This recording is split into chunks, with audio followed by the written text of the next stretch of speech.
Hi there, I'm Drew Badger, the world's #1 English fluency guide, and it is a pleasure to welcome you to another advanced listening practice lesson. As a just practice thing for you, I recommend you actually trying to say that introduction. Just try to say it like me if you can. You can even try saying like advanced listening practice lesson. I get emails from people saying that they like the pronunciations of particular words. It's really interesting how I pronounce things, and that's why I get actually quite excited about the new advanced ultimate guide to pronunciation that we'll be releasing in Scroll Phonics. So when we release that, you'll get to hear over 2,000 different words and expressions that I use, and you'll be able to go back and practice so you can sound just like me, or really just develop the ear for a native English speaker from America, that accent. Anyway, just a quick thing about that. I'm happy to be releasing that soon just because people do enjoy listening to the sound of my voice, and so you'll have that very soon. Anyway, welcome to this lesson. This is, again, something that if you'd like to practice and you have a little bit more trouble understanding the fast speech or the words, the blending that I use, do go back and enjoy some of the previous videos that have more of a slower speed and that they're kind of focusing on a particular lesson thing. These videos, this series, Advanced Listening Practice, is where I just talk about whatever and at a much faster speed. So if you're ready, let's begin. In the previous video in this series, I was talking about listening to your heart, that kind of thing. And this video, I wanted to kind of continue talking about that, but in a slightly different way. And this is more talking about, I guess, like, kind of as you get older or as you think more about your life and what you're doing, you tend to try different things. And that's why I was talking about in that previous video about listening to your heart or that little voice in the back of your head that's saying, hey, you should try doing that thing. Even if you feel nervous about it or you're scared or maybe you don't know how it will work out. Like if you get that feeling, you should follow that. Because I guarantee you, like, when you listen to your voice and that little voice in the back of your head, and it takes you to a good place, you'll be happy that you did, and it will make that ability to listen to yourself, much stronger. So you can actually have better, make better choices about life without having to have like all kinds of information. Because honestly, there are just many times where it doesn't matter. Even if you have lots of information, you make a choice and then it ends up not working out very well for you. So I've noticed kind of in my own life, when I try to think too much about something, I end up making a bad decision about something. But if I just kind of relax and listen and feel which is the better choice, I tend to make the right choice. Anyway, this is related to this, and I just wanted to tell a story about kind of like, I guess just to give a tale for you to make sure that whatever the choices you're making in your life, are you doing the things that you should be doing or that you say you'd like to be doing, that kind of thing. So this was back maybe, I don't know, like 10 years ago. Yeah, I guess, well, maybe, yeah, a little bit, maybe 8 years ago, 10 years ago, something like that. And I was learning about like real estate and other things. And I was telling people, yeah, I want to like get into real estate. I'd really like to like learn more about that. I didn't want to become like a realtor or something like that. I wanted to buy properties because I thought it would be fun to like fix them up, and it's something physical I can build and maybe do something interesting with it and then rent them or sell them or something like that. So I talked about it and but when I was in situations like I lived in Seattle for a while, for a couple of years. I actually worked as I was a manager at a hotel for a while. I worked at a sushi restaurant too, but it's kind of beside the point for this lesson. But anyway, so I was living in Seattle, and when I was talking to, I was talking to different apartment managers about a place I could live, it didn't really occur to me to okay, I'm going to maybe become a manager of a particular apartment, something like that. I just didn't think about that. So even though I was in the back of my mind thinking about real estate, the situation was in front of me, but I didn't see it. And so when one of the people that was interviewing me just to become like a regular renter, I was just looking for an apartment. I wasn't looking for a job, but he was saying, why don't you become like the manager of this place? I don't know. He just wanted me to become the manager. And so I said, okay, fine, whatever. So I was doing kind of some cleaning and a little bit of managing stuff, but not a big deal in the apartment thing. And I had another friend, because I had worked on a fishing boat in Alaska for a little while, like a little bit before I went to Seattle. So I lived in Alaska for a while, then came back to Japan for a little bit. And then when I was living in Seattle again, I was also doing the guy that was the brother of the guy whose boat I was living on in Alaska. He lived around Seattle, and so he was kind of doing real estate stuff. And so it was really funny that like while I was on the boat in Alaska, so I was out there for about I guess 3 months and a little bit. This was in the summer of, I think, however many years ago it was, but before I went out to Seattle. And so I was reading books on the boat about, real estate, whatever. And I'm kind of like drawing that to me. So I had no idea that the captain of the ship, his brother, was into real estate, that kind of thing. And so when I was thinking about it, like, when I actually got to Seattle and then I was able to connect with him, I kind of like just the captain was like, he liked me and he was like, oh, why don't you connect with my brother and you can talk about real estate and like learn a little bit from him. And like I kind of did, but I didn't really like, it was weird. It's like I had been learning about it and kind of like looking for that opportunity, but like didn't do anything with that opportunity.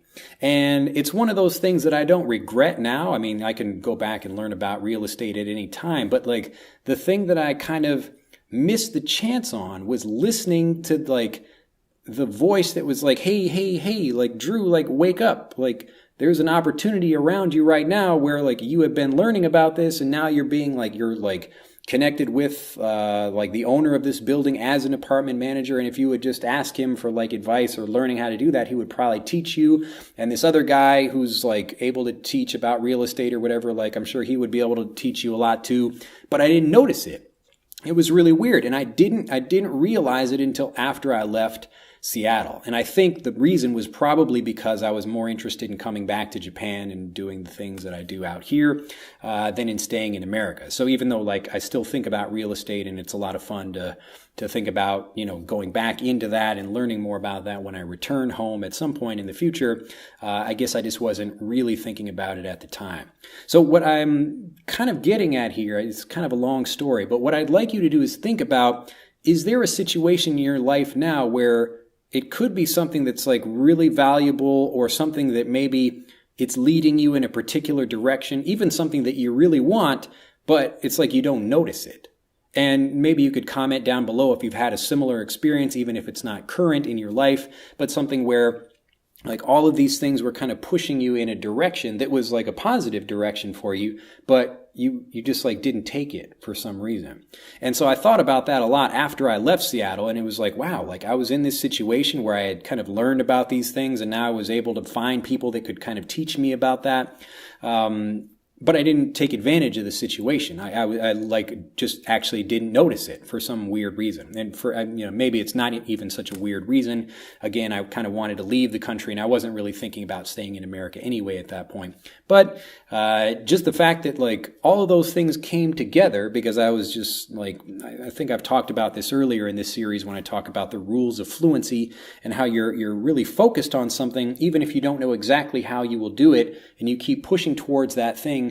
That's what's going to bring you success. The people that wait and they try to think about it and make sure that like they have every angle or every maybe way that something could go positive or could go negative, something like that. They try to think about all those things and then they end up doing nothing.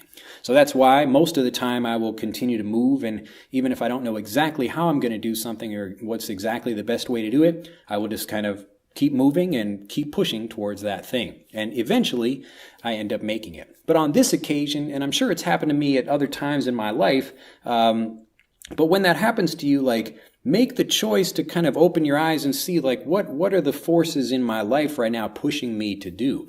Whatever those happen to be. And it could be something positive. Hopefully, it's not anything negative, but presumably, it's something you want, and either you don't do it because I guess you don't think about it, like you didn't notice it, just like I didn't notice it, or you're scared about that thing. And it's okay to be scared about something. It's okay to say like, well, I really want to go to America, and my friend is saying, hey, come to America. He has like a place for me to stay, and like I could get a job there and these other things, but I'm a little bit nervous. So like you have the opportunity, but either you don't notice it or you do notice it and you're just like something is stopping you from taking that chance. And that's the point where we come back to like listening to that voice inside you, wherever that is, in your head or your ear or your shoulder or wherever it happens to be.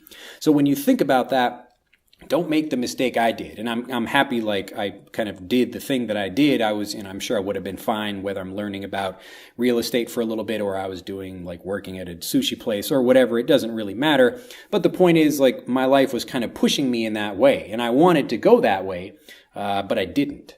And I'd like you to think about if there's anything in your life right now, maybe not that you're unhappy with it, but that maybe is not like happening as well as you'd like it to be, because you're kind of holding yourself back, either because you don't know or because you're kind of nervous about that thing. So think about the things that you really want to do, whatever that happens to be. And you can also think about, is it like feeling good for you to do that thing? Like when you think about, yes, like should I have another baby, or should I leave, or like should I go to a different country to do something? Should I make some major decision like that? Just relax and just feel, again, like flipping a coin, like I talked about in the previous lesson in this series, where you're flipping a coin and you decide, like, how do you feel right in that moment where you flip the coin and you see if it's heads or tails. And maybe you, like, think, like, oh, no, like, I didn't really want that one, so you choose to do the other thing instead. But try to listen to the actual feeling that you get, not, like, what your head is telling you. And if you can train yourself to do this more, it's going to help you make better decisions. But it will also tell you kind of like if you're bullshitting or not. Now, to be bullshitting about something just means like, are you like saying you want to do something but not actually talking about it? Like I tell people, hey, I want to get fit and like work out or whatever, but I never do. So I'm just bullshitting about that. So I say, hey, I want to learn about real estate, but when opportunities come to me, like I don't take them. Now, I think in my case, like for that specific example, I just like really didn't want to be in Seattle at that point anyway, so I think maybe I'm okay. But it was just a very clear example that I learned from, and I hope you can learn from it as well, where if you're listening to that voice in the back of your head, it can teach you to do things or show you to do things in a way that even if you're uncomfortable or scared, listen to that voice. Like your body is not going to tell you anything or tell you to do something that would be bad for you. Think about it like that. So your body would not be like, well, yeah, go to America because you're going to die out there or whatever. Like your body knows already, like if it's a good thing, like, yeah, that's a good decision. Now we gotta like make Drew like actually do that thing. Anyway, just some more food for thought, something to think about, some food for thought instead of food for your stomach. But I will leave it with this for now. Hopefully, just giving you, again, something to think about, but I do hope you've enjoyed this lesson. If you have, do like this video, share it with a bunch of people, become a subscriber to the YouTube channel if you haven't already, and I will see you in the next lesson video. Bye-bye. To continue learning, click on the link in this video to download Speak English Naturally, our free guide to speaking and sounding like a native English speaker. The guide reveals the 3 most important kinds of conversational English you must learn if you want to sound native, and will help you experience instant improvement in your fluency and speaking confidence. To download your free guide on a mobile device, click on the link in the upper right of this video. To download your free guide from a computer, click on the link in the lower right of this video. I look forward to seeing you in the guide.